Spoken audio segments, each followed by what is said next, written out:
So maybe we could talk about this. Now, this could potentially be controversial. So you just, if you don't want to talk about it, you tell me. As far as like kind of current trends in media, current trends in books, perhaps, are there trends you like, things you don't like? Like, are maybe particular than book space? Like, I guess there's a lot of, I think, so I'll take Star Wars, for example. Lots of craziness about Star Wars right now. Some people love it, some people hate it. What are your thoughts about stuff like that? It's a very broad question. Yeah. One, I think everybody should love what they love, and I think that we're not all going to love the same things. And I think that's where maybe some of the conflict you see is if something's really popular, um, people maybe expect their friends to also like it, and it's like they don't have to. And you could still be friends. And you could still Mm-hmm. have books that you both enjoy, and you can have books that you're like, that wasn't for me. I'm glad you liked it. And you can see it in the ratings. Okay, one of my favorite series is Red Rising. Okay, Mm-hmm. you go and look at the ratings there, and you go look up the 1-star ratings. It's like this is like one of my favorite books of all time. You see people that hated that book, like they Mm-hmm. don't understand why people liked it. That's okay. Like that book was not for them. It wasn't the story for them. That's why there are so many different books and stories and writers. We don't have to all agree. Yeah.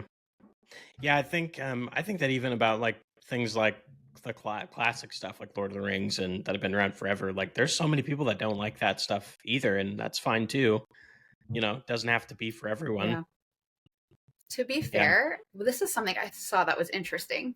If some of those classics were published today, they would probably not be as popular as they are because Mm-hmm. of the pacing and the style and the way things have changed.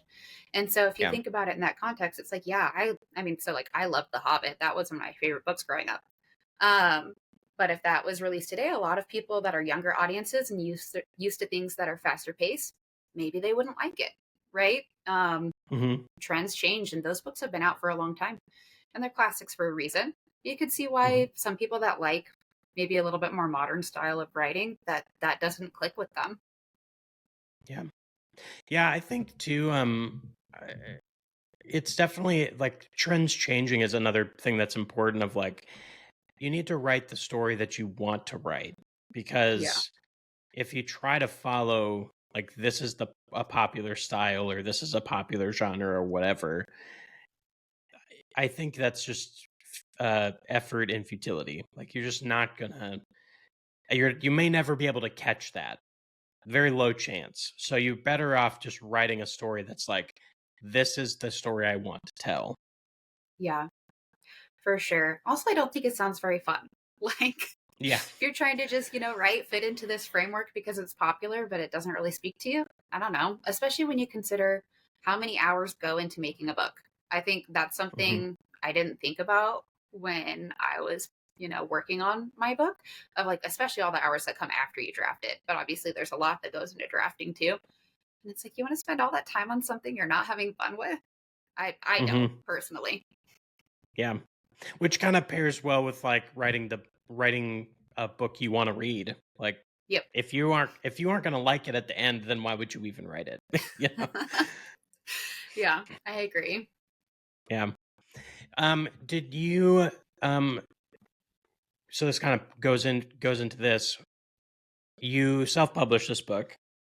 Did you attempt to do a traditional publishing thing? Did you do any querying or did you just decide like you wanted to self-publish and that's the route you were going to go?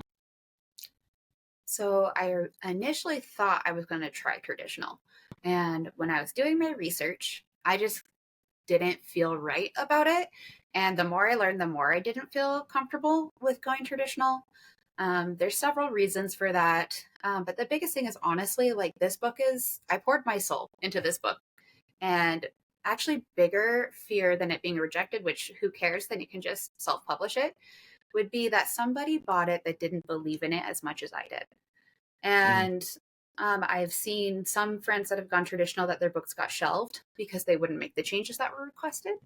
I've seen some that have covers that really don't reflect how good the story is. Um, And so that just all made me really nervous. Like if it didn't get published because they wanted me to make changes I wasn't comfortable with, that would crush me. If the cover didn't help sell the book because, it's sci-fi and they didn't want to put money into it, that would crush me. And so I decided I didn't think anybody would believe in it as much as I would. And so Mm-hmm. I wanted to do everything and do everything the way, do everything right. Do the cover I wanted, build the ARC team I wanted, and just give it the support that I would want it to get. Mm-hmm. So, and I know that everybody's experience is different. And maybe if I tried querying it, it would have been an awesome experience. But just kind of the unknown side of it, I didn't feel comfortable with it. Yeah. Yeah, I think people are starting to not like the idea of like a publisher kind of gatekeeping them. Like what you said, like, you're going to have a small group of people at this publishing house that decide your book maybe isn't good enough, as opposed to like continuing to try and find the audience.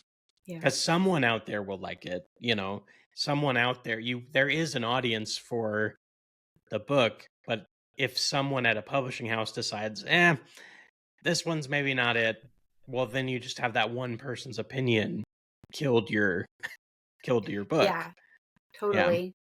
Yeah. And that's hard. And it's hard because the reality is, like you said, it comes down to that marketing message and testing and figuring out how do you speak to the people that are going to like this book. And if your first book doesn't launch well traditional, that can kill the support for the rest of the series. Hmm. Um, versus, if you self-publish and maybe you didn't nail your marketing message, you can keep tweaking it and find the audience and be sure that you continue to get strong support as you release the series. And then that was the other side. If I had a standalone, I might try querying, but with it being a series, that makes it, again, it's more scary and it's harder to sell a Hmm. series as a debut. So Yeah. Yeah, I think I don't know, I kind of learned some of that through doing YouTube now for a few years. And you probably speak to this too with having done lots of social media. You just keep kind of looking for the audience. You just keep like with YouTube videos, like you just keep changing the YouTube videos, you keep adjusting what you're doing, you change your thumbnails, you keep going. And eventually you find all those people one by one. And so I think it lends itself to allowing you to be persistent longer over time. yes. Yeah, I think you nailed it. That's exactly it. If you believe in it and you're willing to do the work, like you said, test it, test your messaging, test what you're talking about, find the people that this resonates with. But it's just, Yeah. yeah, it's testing and time. So the flip side of that, though, I love your thoughts on this, would be how do you make sure though that you're not being like totally delusional?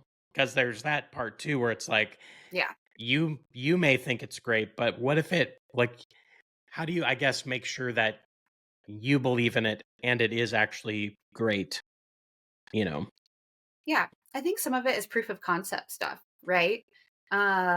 So I guess with my book, I had over 100 ARC readers. So I was able to get at least 100 people interested in this debut author who knows what I'm going to put out. Um, and most of them read it and left a review. And most of the reviews are good. So that's a pretty Hmm. strong proof of concept that there is a market, that there are people there that like this story and will want to read this story. And so in that case, then also I'll go through the reviews and I'll look for trends. So if you start seeing these same comps over and over again, those are good comps to use in your marketing.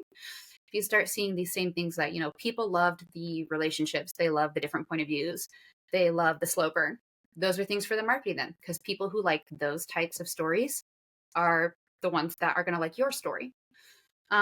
So I think it's that. I mean, first you have to try a few things and see if you can bring some people in, right? Get people interested, and Hmm. then test the things that people liked.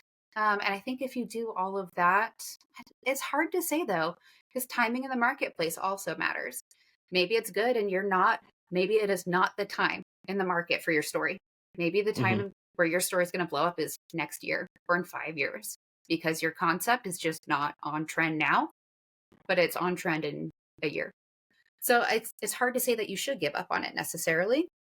Hmm. But I think I would say on that line, it's not that you would give up on it, but just work on the next project, right? Yeah. Um, and if you get people interested in the next project, there's going to be, if they really like you, bleed over to your old projects. And maybe that's how it gets going.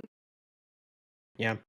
Yeah. I like what you said about proof of concept. I think that is a great, like, even with your beta readers, you said you had 5 beta readers. So it's like, if all 5 of them came back to you and were like, this is really not good, then that'd be a Yeah. very strong, like, indication to you of like, You got to okay, we got take to it work on back. some things.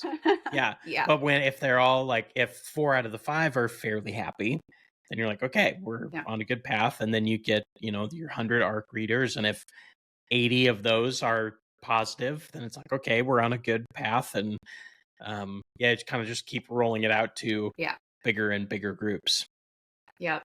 I'm big on, well, because of the data background, I'm big on trends, right? Hmm. So the same thing with people not liking it. Let's say there's a lot of people that didn't like it, and they all didn't like this one type of thing. And it's like, well, then that is not the story for them, right? Hmm. Or if it's like a story element, or maybe it's something you need to work on and improve in your writing. Yeah. But yeah, just focusing on where the trends are, because everyone has a different opinion. You'll see reviews where people are like, I hated all the characters in this book. And other people are like, I love all the characters in this book. And it's like, Yeah. okay, well, it's not necessarily the characters are bad. It's not the right characters for maybe some readers. So I don't know. You Yeah. have to just be thoughtful in what you take away from your Hmm. analysis, I guess. Well, and you're not going to make everyone happy. I mean, No. you'll never convince 100% of people to like what you wrote.